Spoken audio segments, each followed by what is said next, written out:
Eu vou te fazer uma pergunta direta. Você tem rotina pesada, trabalho que não para, talvez filho pequeno em casa, almoço fora todo dia, dorme menos do que deveria e ainda assim você quer saber como sair de 30 para 10% de gordura o mais rápido possível? A maioria dos treinadores ia dizer que você precisa simplificar a sua vida antes de conseguir isso, que precisa organizar agenda, dormir cedo, cozinhar em casa, treinar de manhã. Eu não vou te dizer isso, porque isso é conversa de quem nunca atendeu o homem de verdade. Os alunos que mais transformaram o corpo comigo não tinham agenda fácil, tinham agenda igual a sua ou até pior, e funcionou. Não apesar da rotina, mas com ela.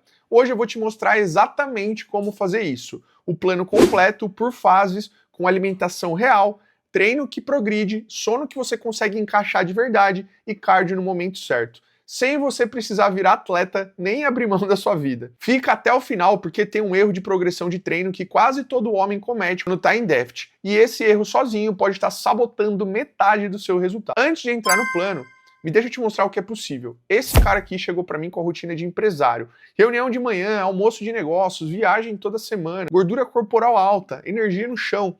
Falou que já tinha tentado a academia 3 vezes e parado nas 3. 6 meses, saiu de 26% de gordura para 9%. Sem sumir da vida, sem dieta maluca, com um método que eu vou te explicar agora. Esse aqui, mesmo perfil, pai de filho pequeno, dorme fragmentado, trabalha até tarde, resultado em 6 meses, 16 quilos de gordura perdida, 10% de redução. Falou que foi a primeira vez na vida que fez um processo sem precisar parar tudo para conseguir resultado. Esses casos existem porque o método foi construído para a vida real, não para academia de elite. Agora vamos falar de números reais, porque eu odeio conteúdo vago. De 30% para 10% de gordura corporal é uma redução de 20 pontos percentuais. Se você pesa 90 quilos, e hoje está com 30%, você tem 27 quilos de gordura no corpo. Chegar em 10% com peso semelhante significa ter em torno de 9 quilos de gordura, uma diferença de quase 18 quilos de tecido adiposo. Isso leva tempo, com um método entre 6 a 10 meses. Sem método, você pode passar 2 anos tentando e não chegar. A diferença entre os dois caminhos não é sofrimento, é estratégia.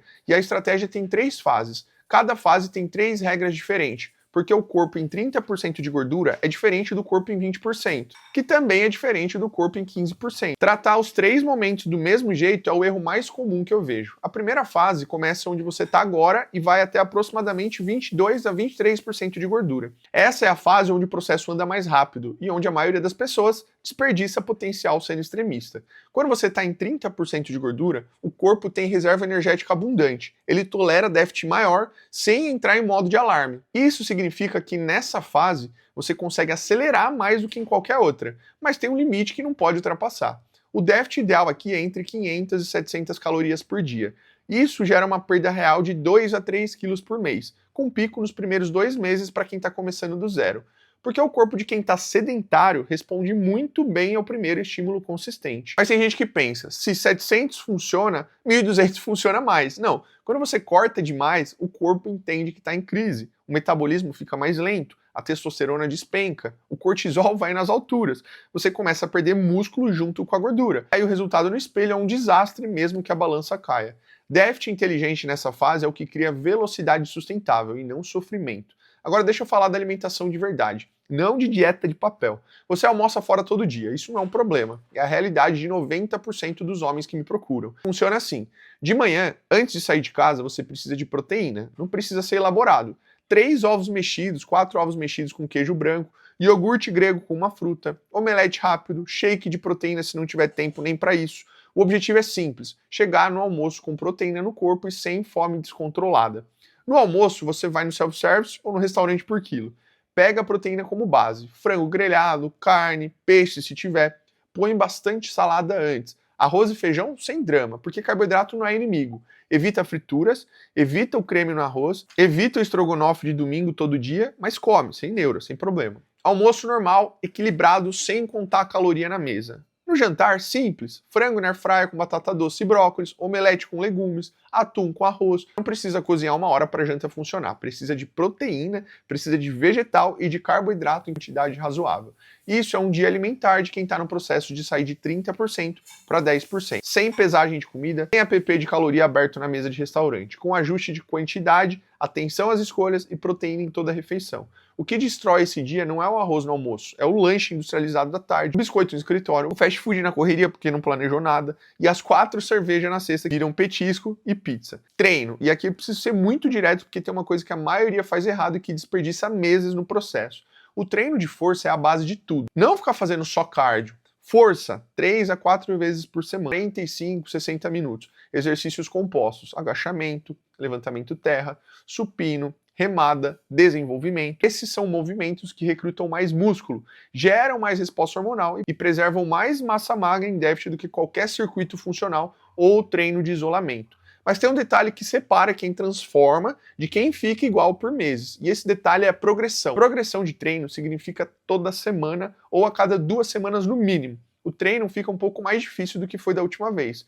Pode ser mais carga no exercício, pode ser mais uma repetição no mesmo peso, pode ser o mesmo volume em menos tempo, com menos descanso, pode ser mais um exercício na sessão. O que não pode é fazer o mesmo treino com o mesmo peso, pelo mesmo número de repetições, mês após mês, e achar que o corpo vai continuar respondendo. O seu corpo se adapta. O corpo humano adapta sempre a qualquer coisa. Quando o estímulo para de ser desafio, ele para de promover adaptação. Você pode estar treinando 4 vezes por semana, com dedicação total, mas se o agachamento que você faz hoje é o mesmo de 3 meses atrás, você está essencialmente fazendo o mesmo estímulo, não vai gerar novas adaptações. Em déficit calórico, isso é ainda mais crítico, porque quando você está comendo menos do que gasta, o corpo está procurando o que pode economizar. Se o músculo não está sendo constantemente estimulado a se manter, o corpo começa a usar como combustível. Progressão de treino é o sinal que você manda, esse músculo precisa ficar. Na prática, como fazer isso? Simples. Todo treino você anota o que faz. Quanto levantou, quantas repetições, quantas séries. Na semana seguinte, você olha para esse número e tenta superar, mesmo que seja minimamente. Não precisa de app sofisticado, você precisa de uma anotação no celular, no bloco de notas mesmo. Cardio, quando entra? Quanto e de que tipo? Na primeira fase, de 30 a 22% de gordura, o cardio é complementar, não é obrigatório. Se você treinar força 3 vezes por semana e andar 8 a 10 mil passos por dia, você já está gerando um gasto calórico significativo sem precisar subir numa esteira. A caminhada é subestimada demais. 10 mil passos por dia pode representar de 300 a 500 calorias de gasto adicional, sem estressar o sistema nervoso, sem aumentar o cortisol, sem atrapalhar a recuperação do treino de força. Para quem tem rotina corrida, isso é ouro, cara. Estaciona mais longe, desce um pouco antes, faz a reunião caminhando, vai a pé ao invés de chamar aplicativo. Na segunda fase, de 22 a 15% de gordura, o cardio começa a entrar com mais intenção. 2 a 3 sessões por semana, separadas do treino de força quando possível, de 30 a 40 minutos, intensidade moderada. Não precisa ser sofrimento. Esteira 6, bike, elíptico, zona de frequência cardíaca entre 60 a 70% do máximo. Dá para fazer ouvindo um podcast, assistindo um vídeo, ouvindo aula, ouvindo o que quiser, cara, sem problema nenhum. HIIT, aquele treino intervalado de alta intensidade. Ele entra pontualmente, 1 vez por semana no máximo nessa fase, porque o HIIT é eficiente, mas tem custo de recuperação alto. Se você já treina força 4 vezes na semana e tem déficit calórico, adicionar 2 ou 3 HIIT por semana vai elevar demais o cortisol, prejudica o sono e faz o processo andar para trás. Na terceira fase, de 15 a 10%, o cardio aumenta um pouco mais, mas sempre com olho na recuperação. Mais frequência de caminhada intensa, mais uma sessão de cardio moderado, sem virar maratona de sofrimento. O princípio é sempre o mesmo. Cardio aumenta o gasto sem precisar cortar comida. Isso é importante. É muito mais fácil gastar 300 calorias a mais do que cortar 300 calorias da dieta quando você já está em déficit. Sono, e eu preciso dedicar mais tempo real para esse tema porque ele é o fator mais sabotador para o homem de rotina corrida e o que mais impacta o resultado no espelho. Eu vou te dizer o que acontece no seu corpo quando você dorme 5 horas por noite durante a semana. O GH, o hormônio de crescimento, é secretado principalmente durante o sono profundo. Ele tem papel direto na quebra de gordura e na preservação muscular. Sem sono de qualidade, cara, a secreção do GH despenca. A testosterona segue o mesmo caminho. Estudos mostram que uma semana dormindo 5 horas por noite pode reduzir a testosterona em até 15%. Você não vai sentir isso como um número, vai sentir como menos energia, menos disposição para treinar, menos libido e mais dificuldade de perder gordura. O cortisol faz o oposto. Ele sobe quando você dorme mal. Cortisol alto cronicamente estimula o armazenamento de gordura visceral. Ele vai aumentar sua fome, reduz a sensibilidade à insulina e dificulta a recuperação muscular. E tem mais, a leptina, que é o hormônio que avisa que você está satisfeito, cai com um sono ruim. A grelina, que é o hormônio da fome, ele sobe. Resultado, você acorda com mais fome, come mais ao longo do dia e tem menos controle sobre as escolhas alimentares. Isso não é falta de força de vontade, é biologia reagindo à privação de sono. Agora, o que fazer quando a realidade é filho acordando às 3 da manhã, prazo no trabalho, cabeça que não desliga. Primeira coisa, o ideal é de 7 a 8 horas de sono contínuo, sempre que possível. Esse é o alvo. Não é negociável a longo prazo, mas existe o mínimo viável. 6 horas de sono de qualidade, escuro, frio, sem tela antes de dormir são superiores a 8 horas de sono fragmentado e ruim. A qualidade importa tanto quanto a quantidade. Dicas práticas para quem tem rotina corrida. Define um horário de dormir e tenta respeitar na maioria dos dias, mesmo que não seja cedo. O corpo se adapta a horários regulares. Baixa a luz do ambiente 1 hora antes de dormir, não precisa apagar tudo, mas luz forte de teto manda sinal para o cérebro que é dia. Tela de celular com filtro de luz noturna ou desligada 30 minutos antes. Se tem filho pequeno e o sono é fragmentado, o que você pode controlar é a quantidade do que você consegue dormir. Quarto frio, escuro, silencioso quando possível e tira o celular da cama. Não tá te ajudando. Segunda fase do processo, de 22% para 15%. Nessa fase, o corpo começa a reagir diferente. Ele percebeu que você está em déficit há semanas. O metabolismo começa a ajustar, gastar um pouco menos para compensar. A fome aumenta, os resultados ficam mais lentos e isso é normal e tem solução. A primeira ferramenta é o refeed. Um dia por semana você come na manutenção, sem déficit. Não é dia do lixo, é dia de comer bem, com carboidrato um pouco maior, mantendo proteína alta. Isso sinaliza para o corpo que ele não está em escassez permanente. Ele sobe temporariamente a leptina e te deixa mais descansado psicologicamente para continuar a semana. A segunda ferramenta é o diet break. A cada 6 a 8 semanas de déficit, você tira uma semana inteira comendo na manutenção. Mantém proteína, mantém o mesmo treino, mas sai do déficit. Essa semana de pausa tem efeito hormonal real. Testosterona sobe, cortisol cai e a fadiga do processo diminui. E aumenta muito a chance de você continuar nos meses seguintes sem quebrar. Esse aluno aqui travou na segunda fase por semanas. Introduzimos o refeed semanal e a diet break no 6º mês. Em 2 meses depois disso, ele saiu de 26% para 15% de gordura. O desbloqueio veio de trabalhar com o corpo e não contra ele. A terceira fase, de 15% para 10%. Esse é o trecho mais exigente e mais lento. E precisa de honestidade aqui. A gordura que resta quando você chega em 15% não é a mesma que você tinha com 30%. A gordura visceral, aquela de dentro da barriga, volta dos órgãos, já foi embora ou está indo embora. O que sobra é a gordura subcutânea, aquela embaixo da pele, na barriga baixa, no oblíquo, na linha de cintura. Essa gordura é metabolicamente mais resistente. Tem mais receptores que dificultam a liberação de gordura e menos receptores que facilitam. O corpo a trata como reserva estratégica, por isso vai ser mais devagar.